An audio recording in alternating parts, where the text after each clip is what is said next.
Bismillahirrahmanirrahim. Assalamu alaikum.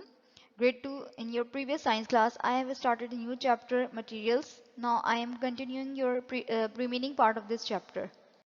Now in this class, we were going to discuss that how do the materials come from and how to group the materials into metals and non-metals and into natural and man-made. In this picture, you can see different materials and they all are made from the paper. So they are the paper products. First of all, the materials come from the natural source. The natural materials may come from plants, animals, or other living things. They may come from rocks, soil, air, seas, or oceans. In this example, you can see metals such as iron and copper. They have come from the rocks.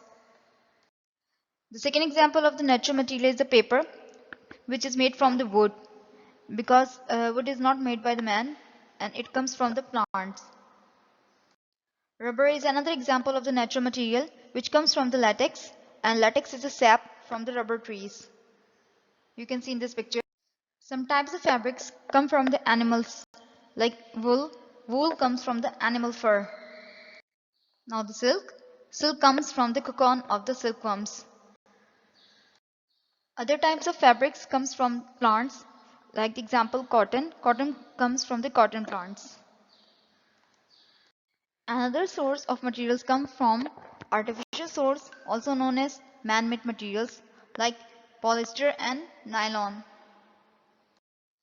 Plastics, ceramics and glasses are also man-made materials. You can see in this picture, these are man-made materials. There are different types of objects which are made from different types of materials like rubber, metal, plastic, glass, ceramics, wood, cotton, etc. And according to the type of the material, they are classified as metals and non-metals as well as natural materials and man-made materials. To classify the materials into metals and non-metals, metals are obtained from the rocks like copper and aluminium, whereas non-metals are not obtained from the rocks. So they are of different types like ceramics, plastics, glass, cotton, rubber and wood. Now to classify the materials according to the natural and the man-made type, so the natural materials are copper, aluminium, cotton, rubber and wood, which are obtained from the natural source, whereas ceramics, plastics and glass are man-made materials because they are not obtained from the natural source. They are man-made materials. Now your chapter materials has been completed.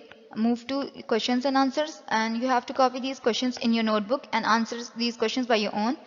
In the first question, you have to list different types of materials, all different types of materials I have taught you in this class.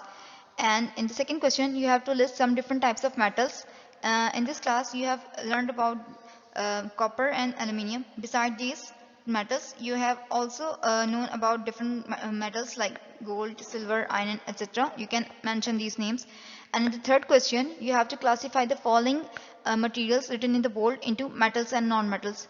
Make a table and divide it into two sections. In the first section, write down the metals heading, and in the second section you have to write down non-metals. So classify according to metals and non-metals. Similarly, in the question number 4, you have to draw a table and classify the following materials into natural and man-made. Okay. After completing the question answers, write down these fill in the blanks in your notebook and fill it by your own self. These are the 5 blanks and these are very easy. You may take help from your book. After completing this chapter, please learn the question answers and the blanks as well. Thank you, students.